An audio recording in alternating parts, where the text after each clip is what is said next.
श्रीमन नारायण। श्रीमान नारायण। राधे राधे। राधे राधे। जी मेरा आपसे एक प्रश्न था कि सबसे बड़ा दानी कौन है?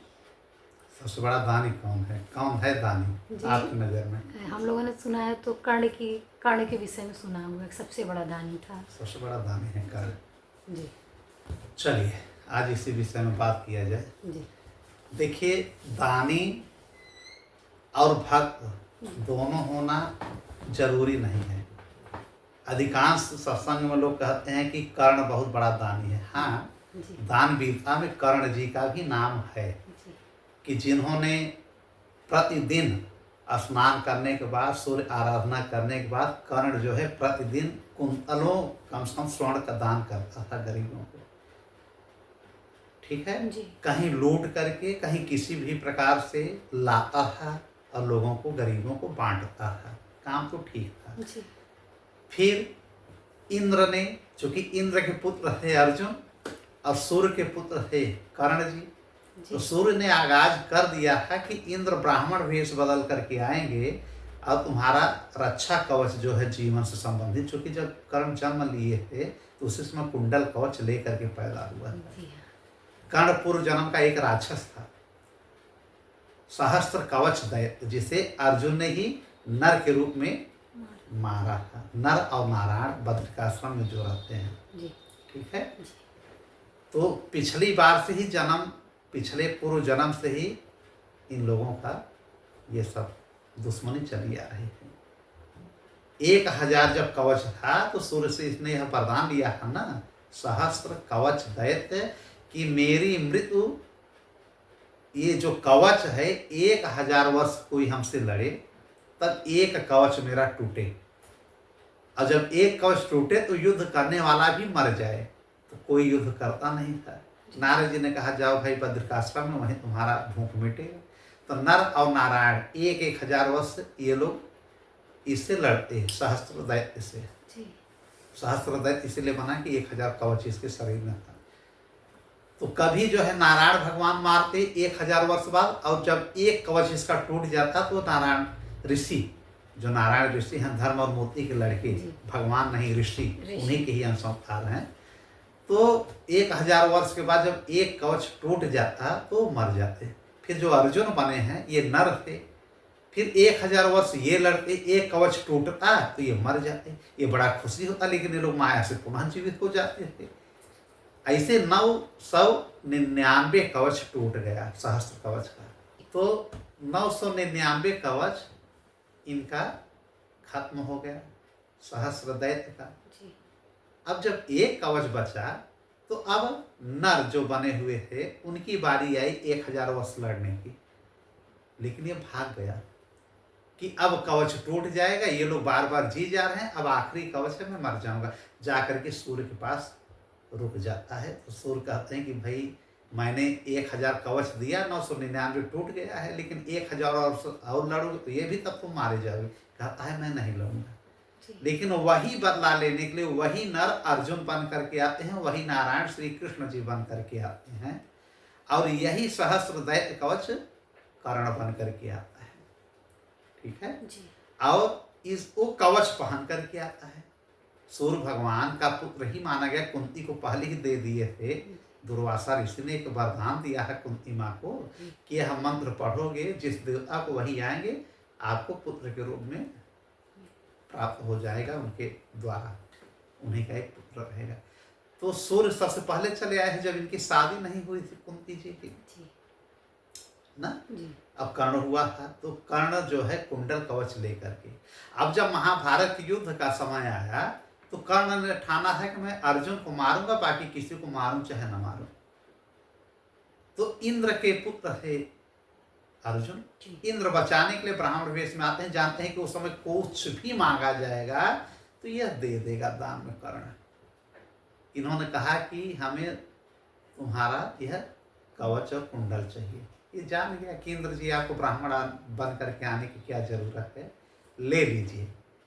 जब वो जान रहा है कि मैं मारा जाऊंगा, नहीं अगर वो कवच रहता तो इसकी रक्षा का काम करता है कुंडल कवच, कोई मार नहीं सकता इसको। और अगर इंद्र ये कवच न लेते कुंडल कर्ण से तो यार द्वापर में उम्र ही कितना होता है, 18 दिन में महाभारत होना है, 1000 कौन इससे लड़ेगा। जी वो कवच कुंडल टूटने के लिए 1000 वर्ष, चूंकि सूर्य जी का जो आशीर्वाद वरदान था कि 1000 वर्ष लड़ाई लड़े कोई।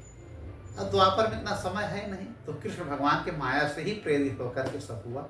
इंद्र ने मांग लिया, लेकिन यह दान दे करके ये जो है कवच को और कुंडल को इंद्र से एक अमोघ शक्ति मांग लेता है जी कि मैं दे तो रहा हूं, लेकिन हमको एक अमोघ शक्ति दीजिए जिसके ऊपर मैं प्रहार करूं वो मर जाए, क्योंकि वो बदला लेने वाला है किससे, अर्जुन से, अर्जुन से। खासकर अर्जुन से, कि यह अर्जुन रहेगा मैं।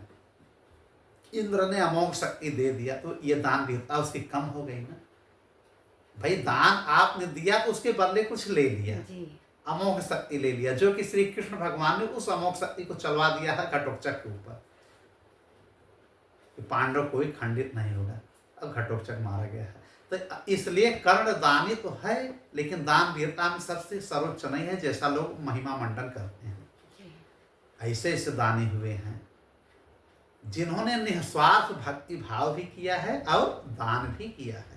इसने भक्ति भाव पूर्ण रूप से नहीं किया, यह केवल सूर्य की आराधना करता था, चूंकि सूर्य पुत्र था, जी। और दान स्वर्ण का करता था, और सबको दिखाता है कि मैं बड़ा दानी हूँ। इसके अंदर थोड़ी सी जो सहिष्णुता होनी चाहिए धर्म के प्रति, वह नहीं था। अगर यह धर्मज्ञ रहा होता कर्ण, तो भले दुर्योधन इसका मित्र था, उसका सखा था, उसका अन्न इसने ग्रहण कर लिया था नमक, लेकिन धर्म की बातें हमेशा करता कि दुर्योधन ये बात गलत है, लेकिन ना, वह दुर्योधन की हर हाँ में हाँ मिलाता था। भगवान की पूजा नहीं करता है, इसलिए भक्त नहीं माना जाएगा। जी तो दानवीर वही जो भगवान का भक्त भी हो और सब कुछ न्यौछावर कर दिया हो, जी ठीक है। जी जैसे तो ये दानवीर तो माना जाएगा, लेकिन महान दानवीर नहीं। महान दानवीर तो बड़े बड़े हैं, किस किस का मैं नाम ले लूं। जैसे एक नाम अगर हम ले लें, ऋषि दधीची की कथा हमने सुना होगा, जब वृत्तासुर को मारते हैं, जी कौन, इंद्र ने, इंद्र। भागवत में मैंने सुनाया होगा यह प्रकरण। तो इनको जो है वृत्तासुर को मारने के लिए एक वज्र की जरूरत पड़ती है। तो दधीची ऋषि भगवान के कहने पर अश्वनी कुमार जाते हैं और दधीची ऋषि का पूरा शरीर ही मांग लेते हैं, और ऋषि दधीची अपने प्राणों को त्याग देते हैं, और उनकी हड्डियों का ही बनता है वज्र, जो कि इंद्र के पास जाता है और उससे वृत्तासुर मारा जाता है। बताइए, शरीर का दान पूरा कर दिया ऋषि दधीची ने। तो अब वो भगवान के भी बहुत बड़े भक्त हैं, ऋषि भी हैं। जी तो अब ये बड़े हैं कि कर्ण बड़ा है। अब इसका तुलनात्मक प्रणाली आप लोग करिएगा, लेकिन दधीची अब आके एक राजा शिवी की कथा आपने सुना होगा। जी राजा शिवी भगवान के बहुत बड़े भक्त थे, दानवीर थे, धर्मात्मा थे। उनके यहाँ से कोई निराश होकर नहीं जाता था। जमीन मांगो जमीन, स्वर्ण मांगे स्वर्ण। अब भोजन का भंडारा प्रतिदिन चलता था। कर्ण कभी भंडारा भोजन का नहीं करा है। एक ही चीज, चूंकि सूर्य के भगवान की वजह से इसको कुंतल प्रतिदिन मिलता है, स्वर्ण तो बांट देता है। लेकिन राजा शिवी प्रतिदिन भाई अन्न भंडार बहुत बड़ा योगदान होता है। जी सबको भोजन कराते, निस्वार्थ सबकी सेवा करते, न्यायप्रिय राजा थे। अब भगवान के बहुत बड़े भक्त थे। राजा शिवी की वजह से सारे राज्य के लोग भक्त बन गए थे। अब दान भी ऐसा कि कुछ भी मांग लो। तो एक बार स्वर्ग में बात चलने लगी, जो प्रश्न अभी आप लोगों ने किया कि सबसे बड़ा दानी कौन है। तो इंद्र लोगों को खबर मिली कि यार सबसे बड़ा दान भी लोग कहते हैं कि धरती पे अगर कोई है तो राजा शिवी है, क्यों ना परीक्षा लिया जाए। अग्निदेव को बुलाए।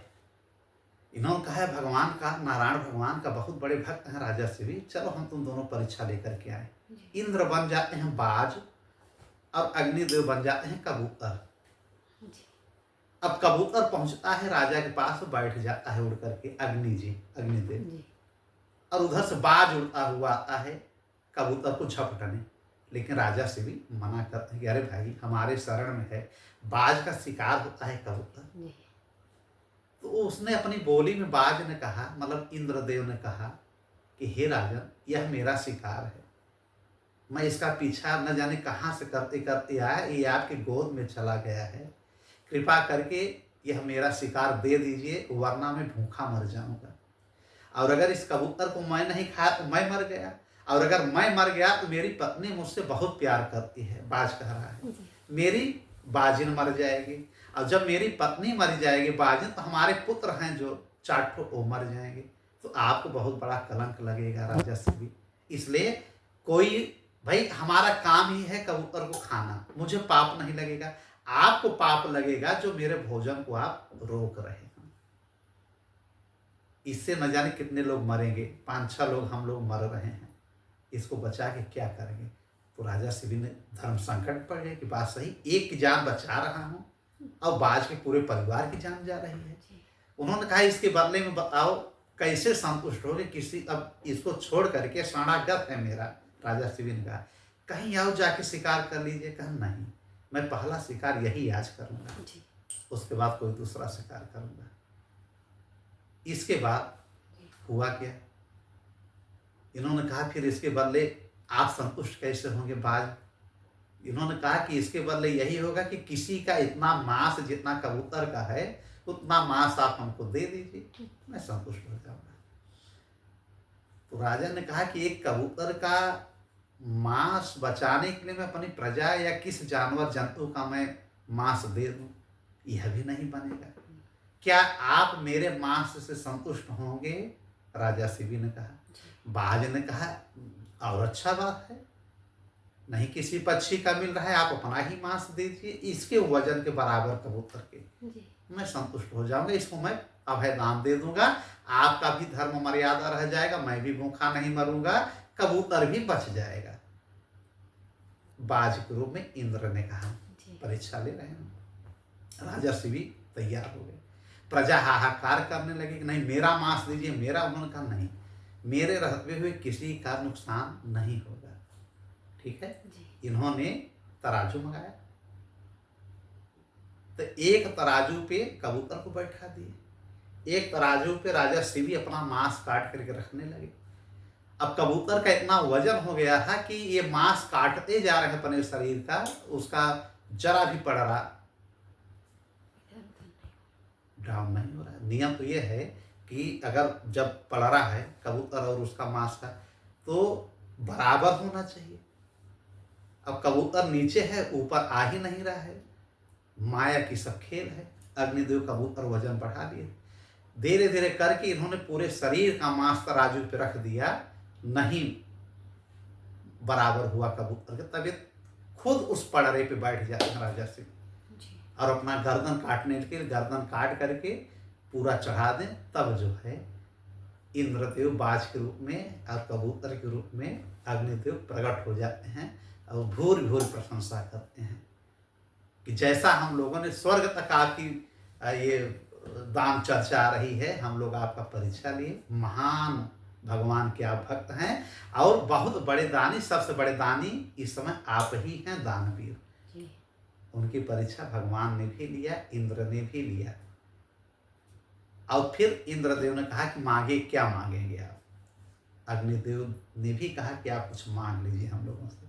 राजा शिवी ने कहा कि मेरी हमेशा भगवान के प्रति अटूट आस्था निष्ठा बनी रहे, उनका मैं भक्त बना रहूं और हमारी प्रजा में भक्त भावना जागृत रहे और मैं कभी अपने दान वीरता से न कभी घमंडित हूं और न कभी मेरे दान में कोई कमी आए, बस यही चाहिए।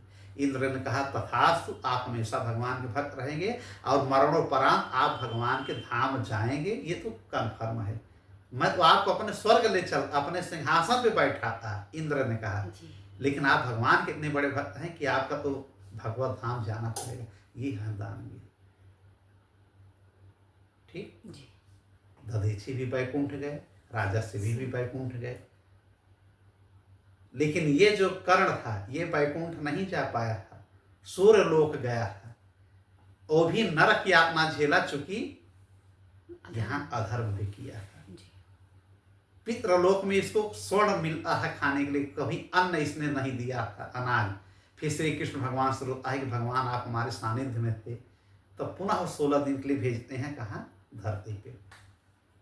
कहीं कहीं 13 दिन है, कहीं कहीं 16 दिन है कि कर्ण पुनः आता है धरती पे, और उस 13 दिन में या 16 दिन में 16 प्रकार का संस्कार करके समस्त दिन केवल भंडारा चलवाता है, अन्नदान। क्योंकि जो आप यहाँ दान करेंगे वही वहाँ मिलेगा। यहाँ अधर्म करेंगे वहाँ आपके साथ अधर्म होगा। यहाँ जितना लोगों को सताएंगे वहाँ आप सताए जाएंगे। किसी को छल किए हैं वैसे वहाँ सजा मिलेगी। इसीलिए लोग दान करते हैं। दान में अन्नदान भी करना चाहिए। यह कर्ण की कथा से मालूम पड़ता है। तो कर्ण तो नरक गया, सूर्यलोक गया, फिर आया, फिर जाकर के पितरलोक गया। ये लोग सारे कहाँ जाते हैं? वैकुंठ जाते हैं। ये दानवीर की ये कथा है ना जी। और रही बात जैसे आधुनिक में दानवीर में तो बहुत लोग हैं। ये तो अब दानवीरता की बात आ गई, पौराणिक दानवीरता या भक्तों की दानवीरता। अभी एक भक्त की कथा और मैं सुनाऊंगा। लेकिन जैसे आधुनिक में समझिए तो एक टाटा रतन जो थे ना, जी कितने बड़े दानी। मुकेश अंबानी भी दान करते हैं, बड़े बड़े लोग दान करते हैं। ऐसा नहीं है कि दान की कमी है। और एक हैं अभी आधुनिक में 2025 के अंतर्गत अगर कैलकुलेट किया जाए तो सबसे बड़े दानी थे शिव नादर। भारत के ही अपने भारतवर्ष में बहुत दान किए हैं गरीबों को। बहुत बड़ी बड़ी संस्थाएं हैं दान करने के लिए। हाँ, लेकिन अगर हम भक्तों की बात करें तो भक्तों में तो भाई बहुत हैं। किस किस का नाम गिनाएं, बहुत लोग हैं। भक्तों में तो अनगिनत हैं। लेकिन अगर सबसे बड़ा दानवीर हम समझे तो सबसे बड़े दानवीर हमारे भगवान हैं। भगवान ने दान में पूरी पृथ्वी हम लोगों को दे दिया। भगवान दान में समस्त सृष्टि बना करके हम लोगों को दे दिया। भगवान ने दान में सूर्य को दे दिया, आकाश को दे दिया, पाताल, समुद्र, पानी, जल, वायु सब कुछ दिया है हम लोगों को। क्या लिया है? कुछ नहीं लिया। भगवान ने इतना बड़ा शरीर हम लोगों को दे दिया, दाने मिला है ना। कौन सा मेहनत हम लोगों ने किया है? अभी एक हाथ टूट जाए, एक हाथ बनवाने जाए या एक टांग पैर बनवाने जाए, एक आंख फूट जाए तो करोड़ों रुपए लगेगा। एक लीवर का पार्ट थोड़ा सा इधर उधर किडनी खराब हो जाए तो बड़े बड़े वैज्ञानिक डॉक्टर हैं, थोड़ा बहुत बना तो लेंगे, लेकिन उस वैज्ञानिक जैसा नहीं जो परमात्मा ने बना के दिया है। और ये लाखों करोड़ों रुपए लेंगे, हजारों प्रकार के इंजेक्शन, दवाई आईसीयू में रखेंगे। भगवान ने क्या किया है? बस 9 माह तक आपको माँ के गर्भ के द्वारा सब कुछ बना करके मेंटेन करके दे दिया है। अब हम कहते हैं कौन है भगवान? आजकल की पीढ़ियाँ कहती हैं कौन है भगवान? हम भगवान को क्या जाने? भगवान को हम कहाँ देखे हैं? यहाँ के तो लोग ऐसे हैं धरती के कि सारे रिश्ते दिखावटी हैं। सब कुछ मर्यादा भी करेंगे, धर्म भी करेंगे, सत्य भी बोलेंगे, दान भी देंगे तो दिखावटी के लिए। सारे रिश्ते जो है दिखावटी पे हैं। रिश्ता दिखना नहीं चाहिए, रिश्ता बिकना नहीं चाहिए, रिश्ता निभाना चाहिए। ठीक है? रिश्ता दिखना नहीं चाहिए कि दिखे कि हाँ यार पति पत्नी का रिश्ता बड़ा अच्छा है, उसका पुत्र उसको बहुत मानता है। दिखावटीपन नहीं। रिश्ता दिखना नहीं चाहिए, रिश्ता बिकना नहीं चाहिए, रिश्ता सिर्फ निभना चाहिए। भगवान से रिश्ता बनाइए, हमेशा निभेगा। भाई ये बताइए, सही कह रहे हैं ना कि एक कान, एक नाक, एक हाथ। हम लोग भाई अभी एक्सीडेंट हो जाता है क्या हाल होता है? भगवान से बड़ा दानी कौन है?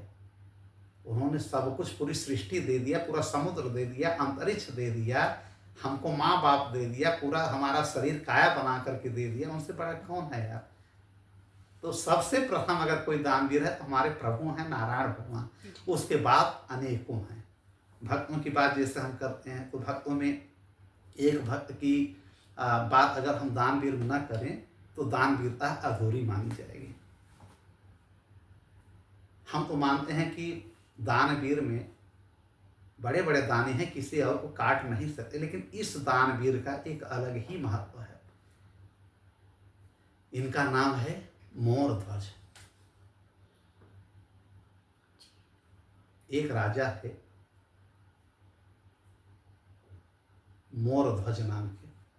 यह घटना उस समय की है जब श्री कृष्ण भगवान द्वापर में समस्त महाभारत का युद्ध करा चुके थे और पांडव लोग हस्तिनापुर के राजा बन चुके थे। तो 36 वर्ष फिर भी लोगों ने शासन किया है ना। उसी बीच की घटना है कि राजसूय यज्ञ तो हो चुका है पहले ही, 3 अश्वमेध यज्ञ ये और कराते हैं कौन? पांडव लोग, युधिष्ठिर, जो कि भगवान श्री कृष्ण के द्वारा ही। और जब 3 अश्वमेध यज्ञ और करा लेते हैं तो इनको घमंड आ जाता है। किसको? पांडवों में, खासकर अर्जुन को, जो इनके सखा रहते हैं। कई बार अर्जुन का घमंड इन्होंने तोड़वाया कई कई प्रकार से। अब इन्हीं के सामने कह रहे हैं अर्जुन जी की सखा, हे श्री कृष्ण, आप तो परमात्मा हैं, लेकिन सच बताइए, मुझ जैसा भक्त आपका कोई नहीं है इस सृष्टि में। मैं हमेशा आपका नाम रटता रहता हूँ और मैं इतना बड़ा आपका भक्त हूँ। अर्जुन कह रहे हैं कि आप मेरे सारथी बन गए। आप द्वारका छोड़ करके हस्तिनापुर रहते हैं, इतना समय किसी को आप दिए हैं? श्री कृष्ण भगवान ने कहा, नहीं अर्जुन, सही कह रहे हो पार्थ, मैंने इतना समय कहा किसी को दिया। कहना आप 4-4 महीने रुकते हैं मेरे पास, 6-6 महीने रुकते हैं, मैं द्वारका आकर के आपके पास रुकता हूँ। तो आपको मैंने अपने भक्ति के बल पर अपने भक्त पास में बांध के रखा है ना, तो मुझसा भक्त कोई नहीं है इस सृष्टि में। भगवान ने कहा कि अब आपको घमंड आ गया। और फिर मेरे भाई युधिष्ठिर के जैसा कोई दानवीर नहीं है। ये दानवीर की कथा कई बार लोग पूछते हैं, अब यहाँ अर्जुन भी कह रहे हैं कि मेरे बड़े भाई दानवीर में सबसे आगे हैं और मैं भक्त में सबसे बड़ा हूँ। तो इन्होंने कहा, अच्छा, दोनों का सवाल ये जो मिला है इसका जवाब हम आपको दे देंगे। तो इन्होंने कहा ठीक है। अब आखिरी तीसरा अश्वमेध यज्ञ जो हो रहा था वो खत्म होने के कगार पे था, ठीक है जी। तो इन्होंने कहा कि ऐसा है, ये 2 अश्वमेध यज्ञ तो हो गया है, तीसरा हो रहा है। ये बताइए अर्जुन, हर जगह घोड़े को दौड़ा दिया गया था? अर्जुन ने कहा हाँ, हर जगह। क्या मैंने किसी एरिया में साथ नहीं गया है।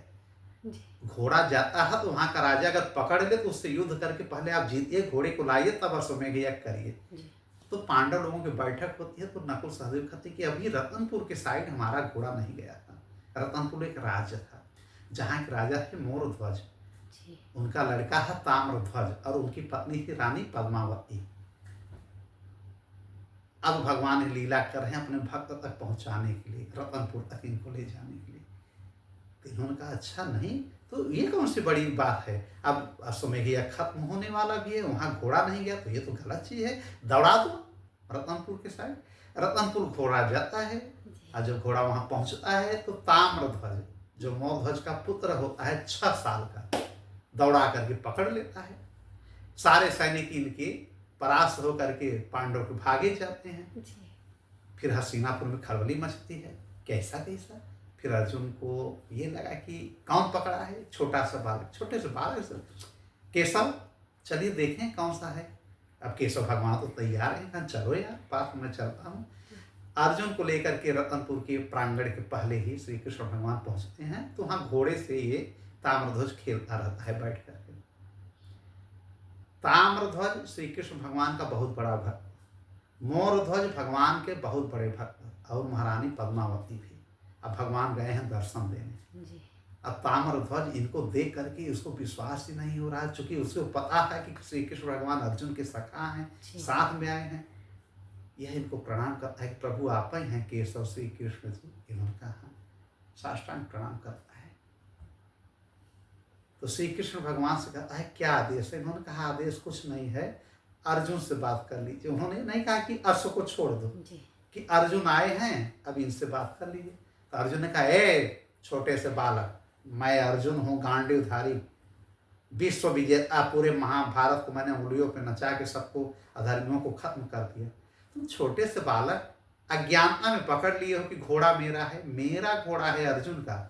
उसने कहा नहीं, मैंने अज्ञानता में नहीं पकड़ा है, मैं जानबूझ के पकड़ा है कि अर्जुन का है। देखें तो अर्जुन कितना वीर है। अब बताइए, अर्जुन हंसने लगे, कह रहे केशव देख रहे हो छोटा सा बालक, अब आप बताइए मैं कितना बलशाली हूँ।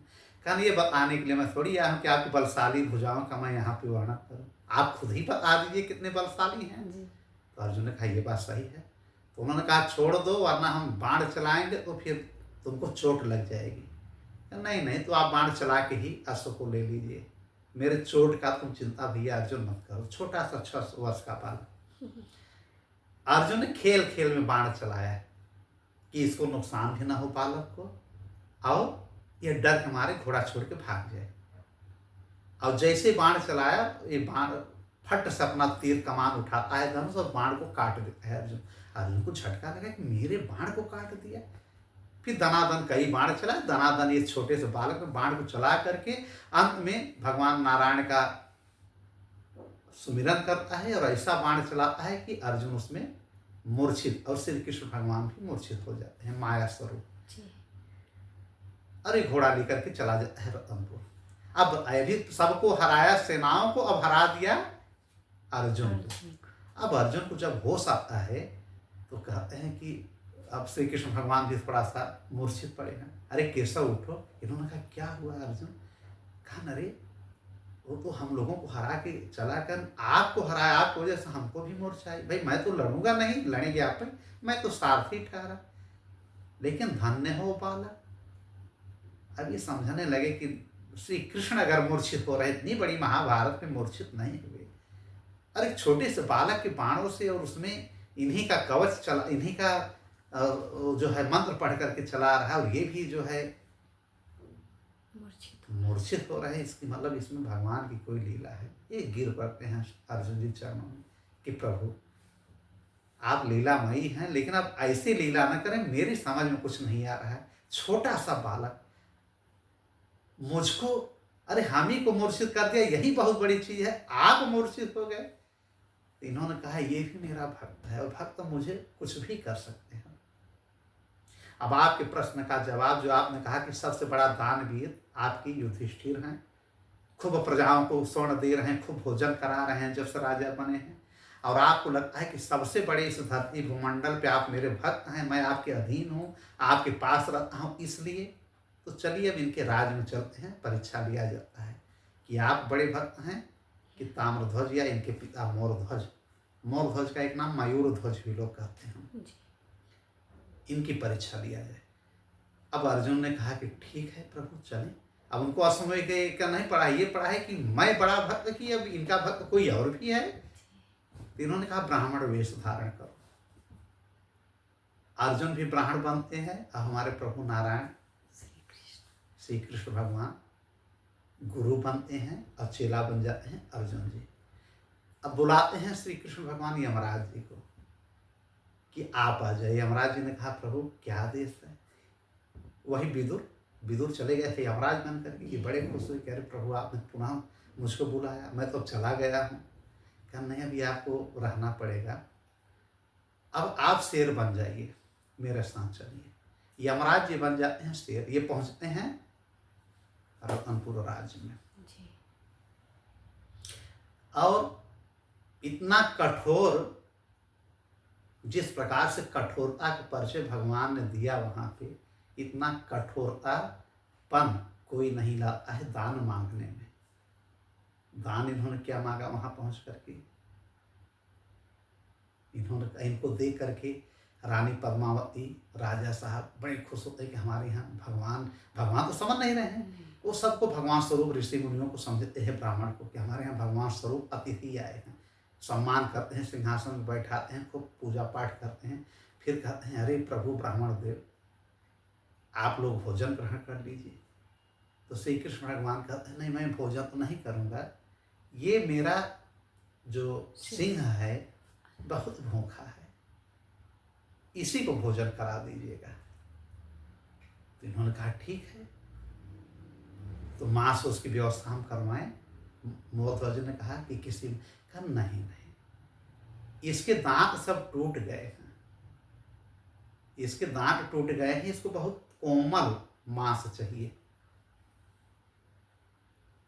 तो जानवरों की तो मांस खाएगा नहीं। तो उन्होंने कहा प्रभु ब्राह्मण देव बताएं मैं क्या करूं, अपना मांस दे दूं? तो रानी पद्मावती ने कहा नहीं, मैं अपना मांस दूंगी। क्योंकि किसी अपनी प्रजा के मांस का इन्होंने जिक्र नहीं किया। यह भी कह सकते हैं कि मैं प्रजा का मांस दूंगा, यह भी कह सकते हैं कि जानवर वाली बात नहीं आई कि मैं जानवर का मांस। इन्होंने कहा कैसा मांस दूं, किस प्रकार का मांस दूं। तो अपने मांस की बात किया मोर ध्वज ने। भगवान ने कहा नहीं, आपका मांस ये नहीं लेंगे, नहीं खा पाएगा। अगर आपको मांस खिलाना ही है तो 6 वर्ष 7 वर्ष का जो बालक हो उसको काट करके आप मांस हमारे सिंह को खिला दीजिए।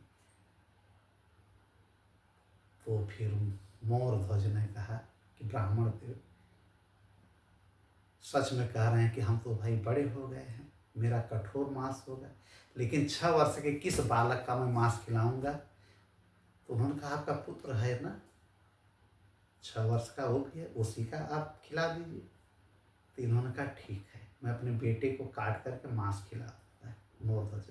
लेकिन ब्राह्मण देव, मैं अपनी पत्नी से सलाह ले लूँ, मैं अपने बेटे को बुला करके पूछ लूँ कि उसको कोई आपत्ति तो नहीं है, और नहीं फिर मेरे ही मांस को आप स्वीकार करिए। इन्होंने कहा पहले आप मंत्रणा तो कर लीजिए।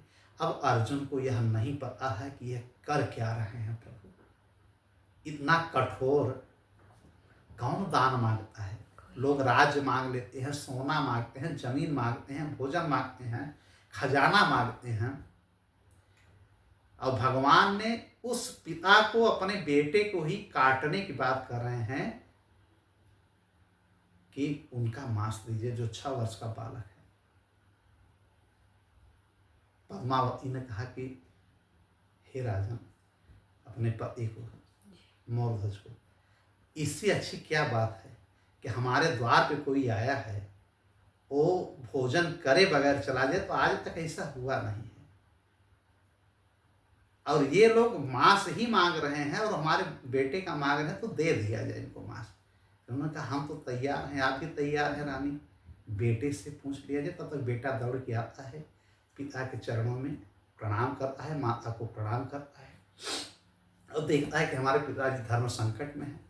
उन्होंने कहा हे पिताजी, मैंने सब कुछ सुन लिया है, यह अधम शरीर किस काम का आएगा? 6 वर्ष का बालक है कि यह अधम शरीर किस काम आएगा? जब यह शरीर मेरे पिता के ही काम ना आए तो इस शरीर का कोई मतलब नहीं। पुत्र वही जो पिता के आदेश के पहले ही सब कुछ करने के लिए तैयार हो जाए। अब आजकल के पुत्र क्या हैं, पिता को पता ही नहीं, घर छोड़ करके भाग जाते हैं। आजकल की पत्नियां क्या हैं, कोई पति से मतलब नहीं है। पहले की पत्नियां क्या थी, कितना आपस में तालमेल बैठा के चलती थी। अब पुत्र देखिए, पिता को, माँ को कहने की जरूरत नहीं पड़ी, उसने कहा हाँ पिताजी मैं तैयार हूँ, मेरे शरीर को काट करके मांस सिंह को खिला दिया जाए। हमारे घर कोई आया और कुछ मांग रहा है और वापस चला जाए तो ये आपके दान वीरता का उल्लंघन होगा। मोरध्वज इतने बड़े दानी थे कि कभी उनके यहाँ से कोई वापस नहीं गया, जो भी मांगा वो पाया। यह दान वीरता का बहुत बड़ा उदाहरण है। भगवान ऐसा क्यों कर रहे थे? भगवान अर्जुन का घमंड तोड़ने के साथ साथ एक ऐसे भक्त का उद्गार करना चाह रहे थे जिसको उसमें कोई नहीं जानता था। इनको लोग राजा जानते हैं, लेकिन किसी को नहीं पता है कितने बड़े दानी हैं, इतने बड़े भगवान के भक्त हैं ये। तो मोरध्वज ने कहा मेरा बेटा तैयार हो गया, जा करके श्री कृष्ण भगवान से, ब्राह्मण देव से कहता है कि ब्राह्मण देव, मेरे बेटे के शरीर को आप लोग काट करके, तो हम बुला रहे हैं सेवक को, काटता है, आप नहीं काटेंगे, आपके सामने सेवक को अपने बुलाते हैं सैनिकों को, इनके मांस को काट करके आपके शरीर को खिला देगा। इन्होंने कहा आपका पुत्र तैयार है। अब अर्जुन का शरीर कांपने लगा कि प्रभु अब रुक जाइए। और यमराज भी उधर कह रहे हैं कि प्रभु क्या सच में हमें खिलाएंगे क्या?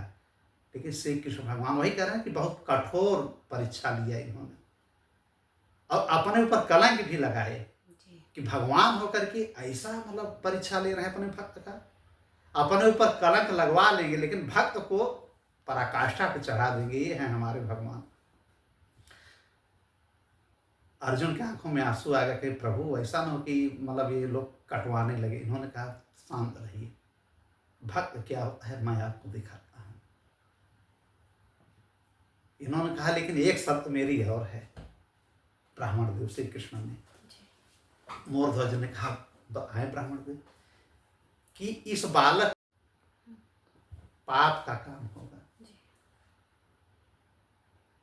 आप स्वतः और आपकी रानी माने कि मोरध्वज और पद्मावती रानी दोनों को इन्होंने कहा कि आरे से बीच से इनको काट करके तब इनका मांस हमारे सिर को खिलाया जाए,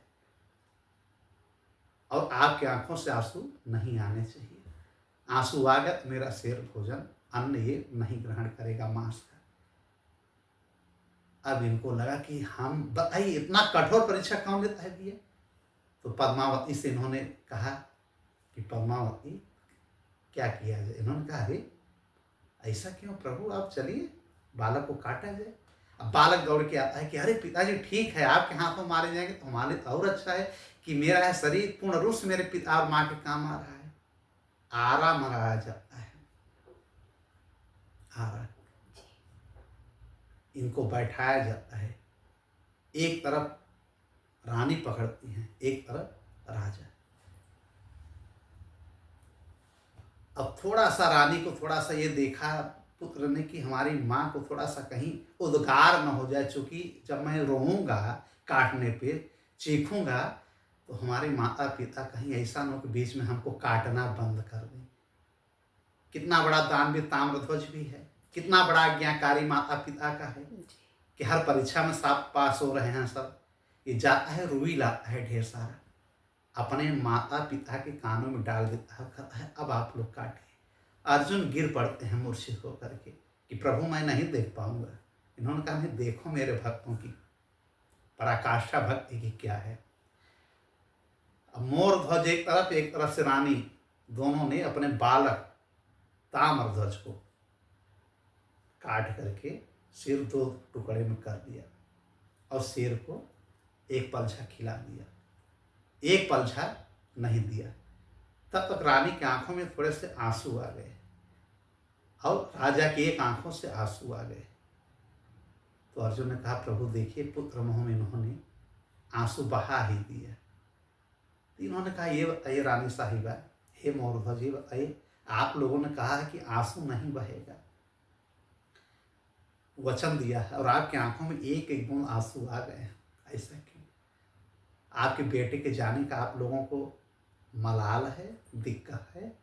तो इन्होंने कहा नहीं प्रभु, बस यह सोच रहे हैं कि एक पोर्शन मेरे बेटे का आपके सिंह ने खाया जी। और मैंने क्या पाप किया है कि एक पोर्शन नहीं खाया, उसको भी भोजन ग्रहण कर ले, पूर्ण रूप से आपका सिंह शेर जो है संतुष्ट हो जाए। इसलिए प्रभु कोई पाप हो गया क्या हम लोगों से? जी। इस टुकड़े को भी, मांस के टुकड़े को, आधे जो शरीर का बचा हुआ है पुत्र का, इस ताम्रध्वज के इस शरीर को भी खिला दीजिए। तब अर्जुन हाहाकार करके रोने लगते हैं, गिर पड़ते हैं चरणों में, राजा के भी, रानी के और प्रभु के भी। अब तब तक शेर को बुलाते हैं और शेर उधर खाना शुरू कर देता है, पूरा खा लेता है, कोई कुछ मांस नहीं रह जाता है। लेकिन जब अर्जुन रोने लगते हैं तो अब ये ताम्रध्वज के मरने का गम इनको नहीं है, मोरध्वज को और रानी पद्मावती को, जितना कि अर्जुन को हो गया। अब प्रभु आ जाते हैं अपने 4 रूप में, नारायण रूप में, चतुर्भुज रूप में आकर के अपना विराट स्वरूप दिखाते हैं।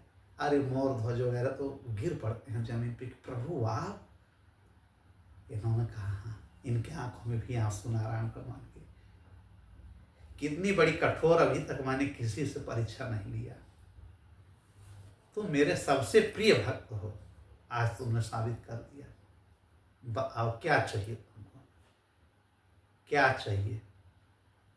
इन्होंने कहा प्रभु मुझे कुछ नहीं चाहिए, राजा मोरध्वज ने, मुझे कुछ नहीं चाहिए, बस आपका दर्शन हो गया यही बहुत है। रानी से इन्होंने कहा प्रभु क्या चाहिए? रानी ने कहा प्रभु कुछ नहीं, आपका दर्शन हो गया, इससे बड़ा क्या होगा? इन्होंने कहा आपका बेटा तो नहीं है ना, एक बार बुलाओ अपने बेटे को, बोलो ताम्रध्वज, एक बार नाम बोलो, आप माँ हो। इन्होंने कहा ताम्रध्वज बेटा, तब तक वो उसका शरीर खड़ा हो जाता है, अब सिंह के रूप में यमराज खड़े हो जाते हैं, सबका दर्शन पा जाते हैं ये मोरध्वज, रानी पद्मावती और ताम्रध्वज। सारे प्रजा में इनका जो है प्रशंसा होने लगता है, कितना बड़ा दानी, इतना बड़ा राजा जो अपने बेटे के शरीर को ही दान में दे दिया, कौन देगा। लेकिन प्रभु ने बार बार कहा कि कुछ मांग लो मूर्खजन से। इन्होंने कहा प्रभु बस इतना ही करिए कि परीक्षा जरूर लीजिएगा भक्तों का, लेकिन आज के बाद इस प्रकार की निर्मम कठोर परीक्षा मत लीजिएगा प्रभु, मत लीजिएगा। यही मैं आपसे मांगता हूँ। उस दिन के बाद से भगवान इतनी कठोर परीक्षा किसी का नहीं लिया। तो दानवीर का ये इतना बड़ा उदाहरण। फिर तीनों लोगों से कहा कि आप लोग वैकुंठ में हमारे पार्षद बन करके आएंगे। अब उन्हीं राजा का जो जिला पड़ा है इस समय, आरंग जिला एक पड़ेगा छत्तीसगढ़ में। कहाँ पे? छत्तीसगढ़ में आरा काटने की वजह से उस जिले का नाम पड़ गया आरंग। उस इनके राज का जो रत्नपुर था कभी, अभी समय भी आरंग नाम से जाना जाता है। अर्जुन का घमंड टूट जाता है। अर्जुन बार बार श्री कृष्ण से कहते हैं कि प्रभु मैं समझ गया कि आप भक्तों के बीच हमेशा रहते हैं, मेरे साथ तो सशरीर आप हैं। मुझे यही घमंड हो गया है कि मैं बहुत बड़ा भक्त हूँ जो आप पूरा समय निकाल के मेरे साथ हैं, लेकिन आपके तो एक एक से भक्त हैं प्रभु। ऐसे से भक्त भगवान के रहे। ये दानवीर के पराकाष्ठा है। दानवीर के अलावा भी भगवान कुछ भक्तों का हम वर्णन समझ लें। एक जो है बलि की पत्नी रहती हैं, भागवत में हमने सुना होगा। क्या नाम है उनका? रानी विंध्यावली जी। जब वामन भगवान आते हैं, नारायण भगवान वामन के रूप में 3 पग में समस्त पृथ्वी ब्रह्मांड को नाप करके राजा बलि को बंधक बना लेते हैं और सुतलोक में भेज दे देते हैं ना, सुतलोक भेजते हैं और राज्य दे देते हैं स्वर्ग का। किसको? इंद्र को। बल्कि उनकी बेटी तो नाराज होती है जो बाद में पूतना बन जाती है, रत्नमाला। लेकिन इनकी पत्नी बलि की, राजा बलि की विंध्यावली बड़ी खुश होती है। बलि बंधे हुए हैं जंजीर में। अब विंध्यावली भगवान के चरणों में प्रणाम कर रही है। खुश क्या होती है? क्यों होती है? पति बंधक में है, पति बंधक में है, बंधन बनाए गए हैं, राज चला गया, गरीब हो गया, और एक खुश क्यों है एक पत्नी होकर के? ऐसा नहीं कि पति गरीब हुआ इसलिए।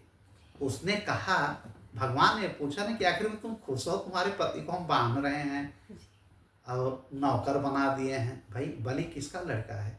राजा बलि विरोचन दैत्य के पुत्र हैं। विरोचन भी बहुत बड़े नाम। विरोचन के पिता कौन है? प्रहलाद जी।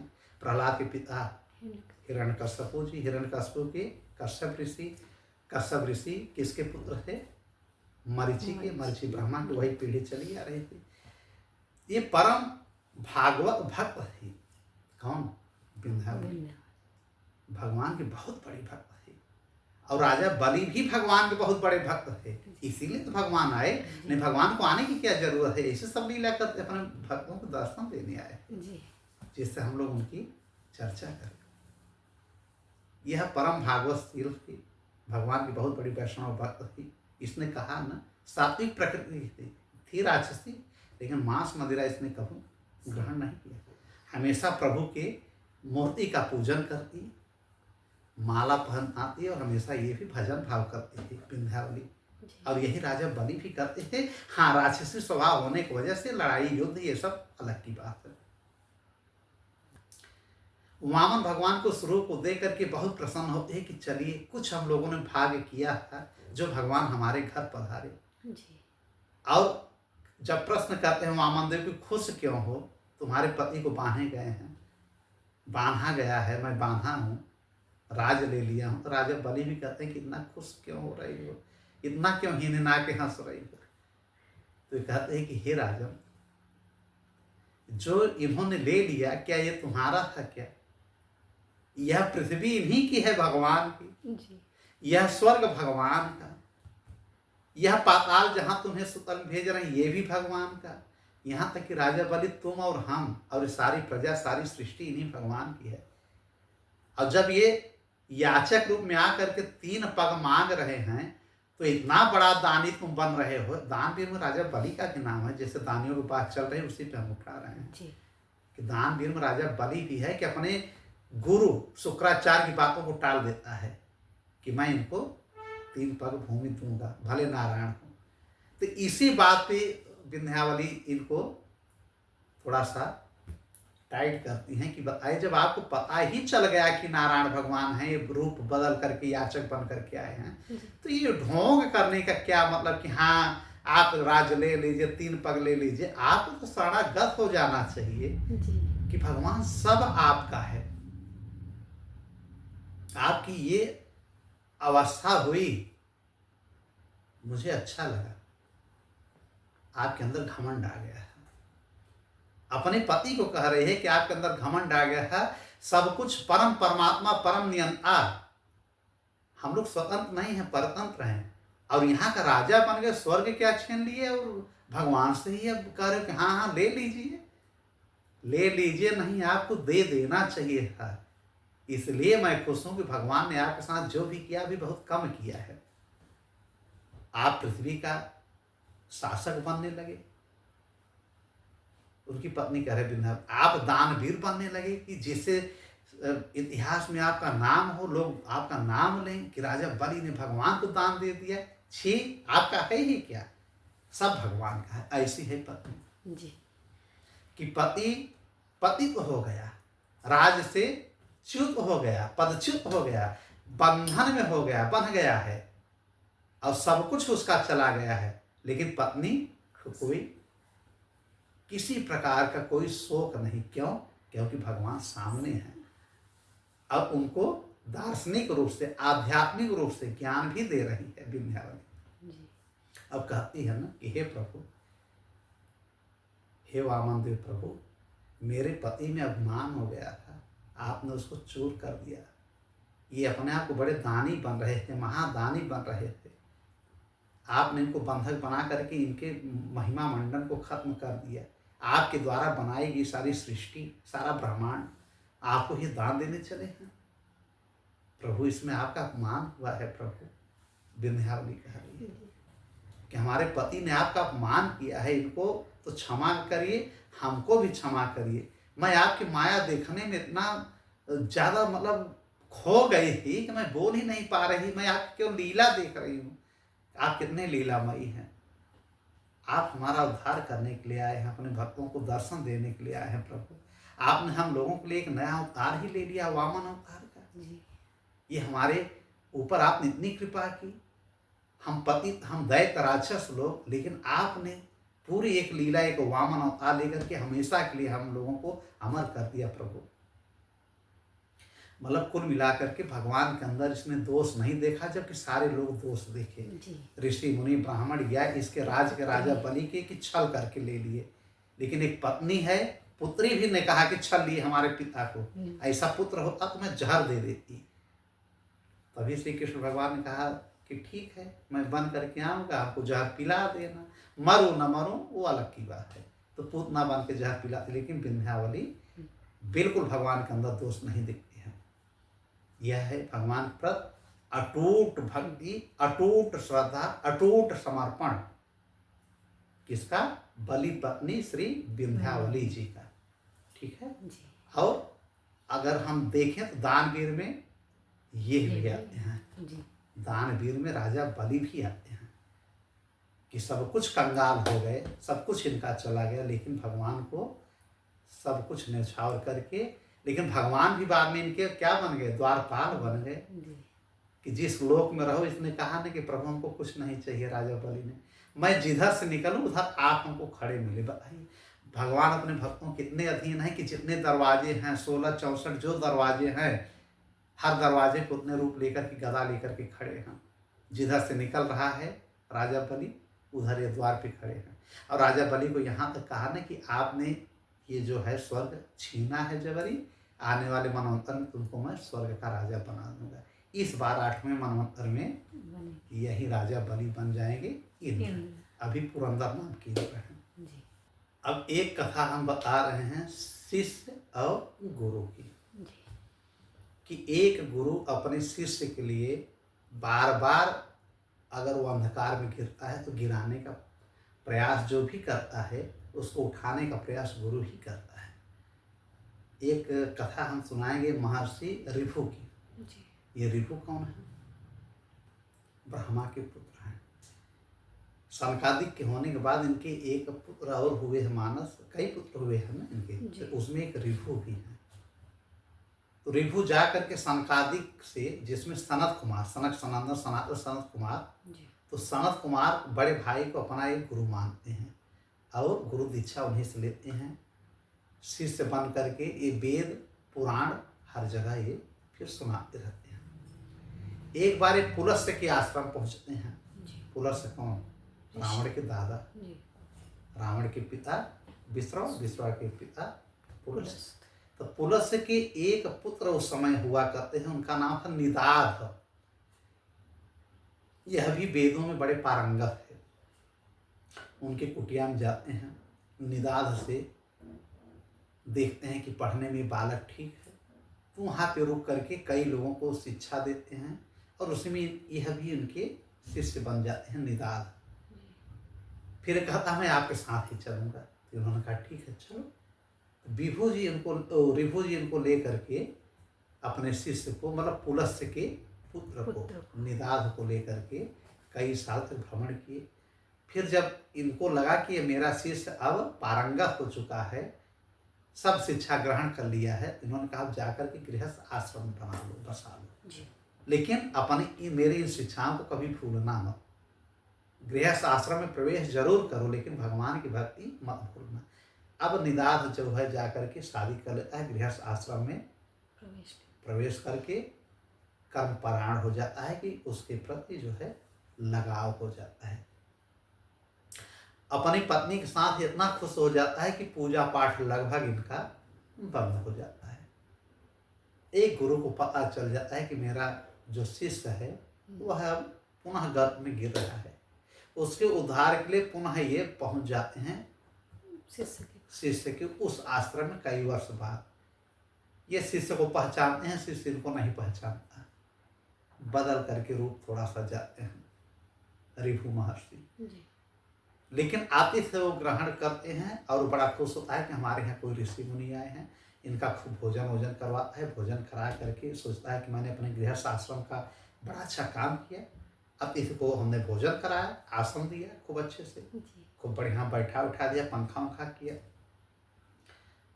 भोजन कराने के बाद पूछता है कि ऋषिवर भोजन स्वादिष्ट तो था ना, अच्छा लगा ना, अब यहाँ से आप कहाँ जाएंगे, आपकी क्या यात्रा है, कुछ दिन यहाँ और रुकेंगे, यही तमाम प्रकार का प्रश्न ये करता है।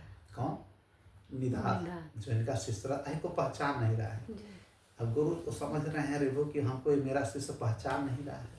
अब इसका देखिए प्रश्न, इतना बड़ा ज्ञानी होकर कि इस प्रकार का प्रश्न कर रहा है। भोजन से कोई, भोजन तो पेट भरने के लिए है, स्वाद के लिए है। तो इन्होंने कहा कि निदाघ,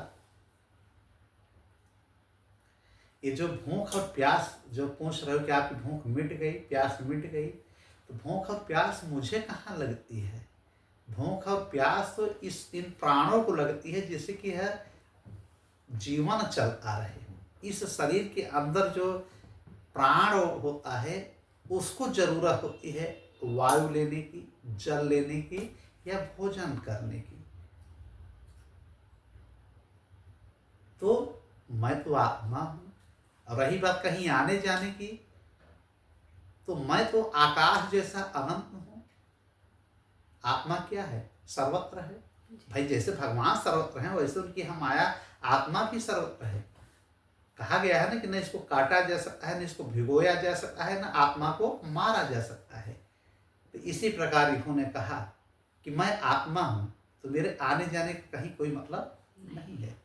जैसे आकाश हर जगह रहता है वैसे मैं भी हर जगह रहता हूँ। जैसे सोच लीजिए का मिर्जापुर, बम्बई, अमेरिका, तो आत्मा वहां पहुंच गई ना, माने के द्वारा वहां पे संप्रेषण हो गया।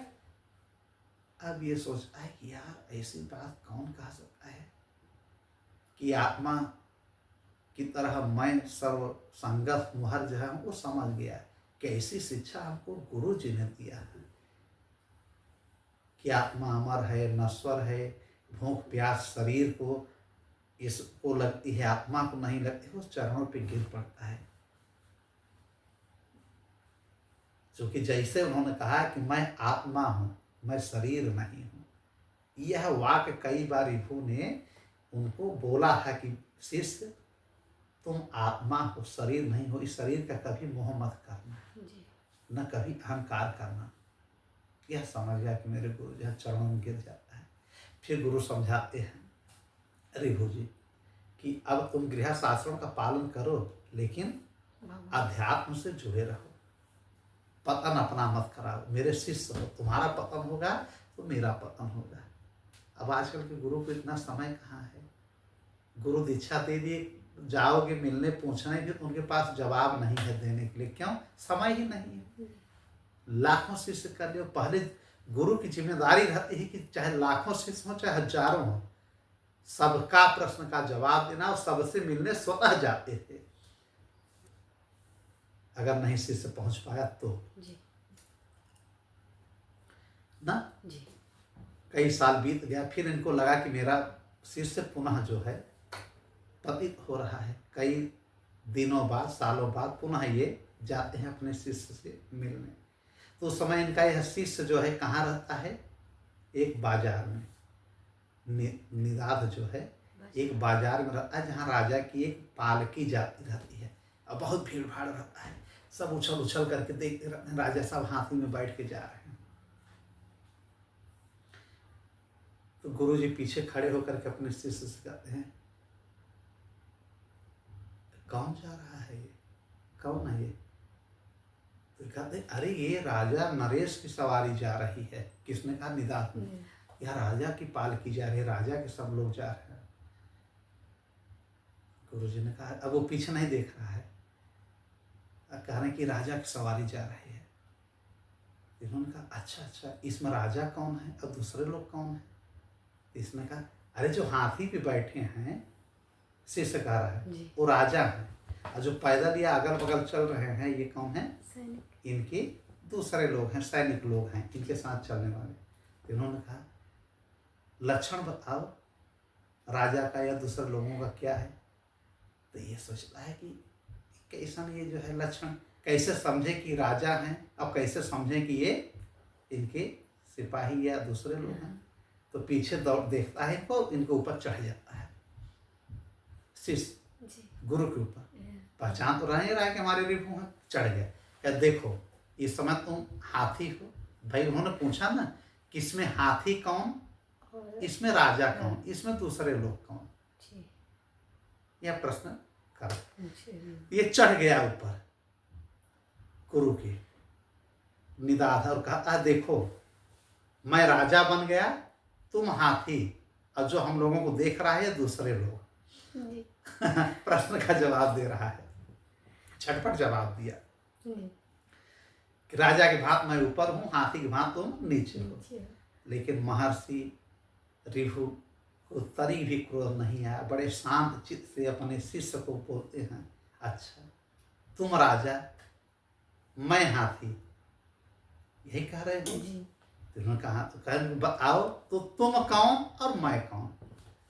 अब प्रश्न आ गया, तुम कौन और मैं कौन?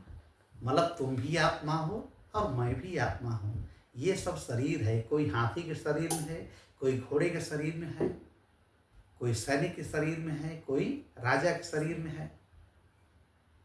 ठीक है, हर प्रकार का शरीर अलग अलग है, लेकिन है क्या? एक ही आत्मा है। कोई किसी रूप में अपने कर्म प्रारब्ध के अनुसार भटक रहा है। अब यह सुनकर के कूद पड़ता है कि अरे तो मेरे गुरुदेव ही हैं। फिर चरण में गिर जाता है कि प्रभुदेव, मैं आपकी शिक्षाओं को भूल गया। जैसे कहते हैं कि अच्छा ठीक है, तुम राजा मैं हाथी, तो बताओ तुम कौन मैं कौन, और ये सब फिर कौन? तब ये समझ गया कि ये तो सब आत्मा का ही खेल है। शरीर का ढांचा भर बदला है कि मैं स्त्री हूँ, मैं पुरुष हूँ, मैं भैंस हूँ, मैं गाय हूँ। ठीक है, मैं बिल्ली हूँ, मैं कुत्ता हूँ। जैसा करोगे वैसे कुत्ता बिल्ली बनोगे, स्त्री पुरुष बनोगे। इसकी पूरी भागवत में हमने कथा सुनाई है। तो एक शिष्य का उद्धार करने के लिए गुरु बार बार प्रयास करता है। पुनः ये उनके चरणों में गिर जाता है कि प्रभु अब हम आपको छोड़ करके गृहस्थ आश्रम में नहीं जाएंगे। मैं बार बार भूल जा रहा हूँ अपनी शिक्षाओं को आपके द्वारा जो हमको दी गई है। मैं अध्यात्म से भटक जा रहा हूँ अपनी पत्नी और परिवार के बीच में। प्रभु अब मैं आपको छोड़ के कहीं नहीं जाऊंगा। यह जब ऋषि मुनियों को पता चलता है कि उनका शिष्य अपने गुरु के ऊपर ही चढ़ गया है तो सबको बड़ा खराब लगता है। ये गुरु परंपरा का उल्लंघन होता है। लेकिन सनकादिक ऋषि बड़े खुशी होते हैं इनके धैर्य पर, शांत चित्त पे, अपने भाई की, भाई ऋषि उनके भाई रहते हैं, कि मेरा शिष्य कितना अच्छा है कि अपने शिष्य को सुधारने के लिए कितनी बार प्रयास किया, अब शिष्य उसका सुधर गया। तो क्षमा का पहला अक्षर होता है छ होता है ना। इन्होंने जो इनका रिभु नाम था तो सनकादिक ने इनका नाम रख दिया, सनत कुमार ने रिभुच्छ, कि आज से इनका नाम रिभु तो है ही लेकिन छ लग गया कि क्षमाशील हैं। नहीं इतने तो ऊपर चढ़ गए तो ढकेल देना चाहिए कि दुष्ट कहेंगे तुमको मैं बार बार शिक्षा दे रहा हूँ तो मेरे ऊपर चढ़ करके शिक्षा लोगे। लेकिन रिभु ने ऐसा नहीं किया तो रिभु के साथ है इनका नाम पड़ेगा रिभुच्छ, क्षमाशील। इसका मतलब क्या है कि गुरु को हमेशा क्षमाशील रहना चाहिए अपने शिष्यों के प्रति। यह कथा यह समझाती है। अच्छा 2 बार गए ये, एक बार इन्होंने अपने शिष्य को व्यतिरेक मार्ग समझाया। उपदेश के मार्ग हैं ये, व्यतिरेक मार्ग इन्होंने सिखाया। क्या कि आत्मा क्या है या भूख प्यास क्या है, कुछ नहीं। उसी के विषय में जो उन्होंने समझाया कि आत्मा अनंत है, सर्वत्र है। अब भूख प्यास शरीर को लगती है, आत्मा को नहीं। इस मार्ग को, इस उपदेश को क्या कहते हैं? व्यतिरेक मार्ग या व्यतिरेक उपदेश। ठीक है। और दूसरी बार जो उन्होंने समझाया, जो इनको ऊपर चढ़ गया था वो शिष्य, उस मार्ग को उन्होंने समझा कि अन्वय मार्ग इसको कहते हैं। अन्वय मार्ग या अन्वय उपदेश, कि तुम कौन मैं कौन। फिर वही बात आ जाती है आत्मा और परमात्मा की।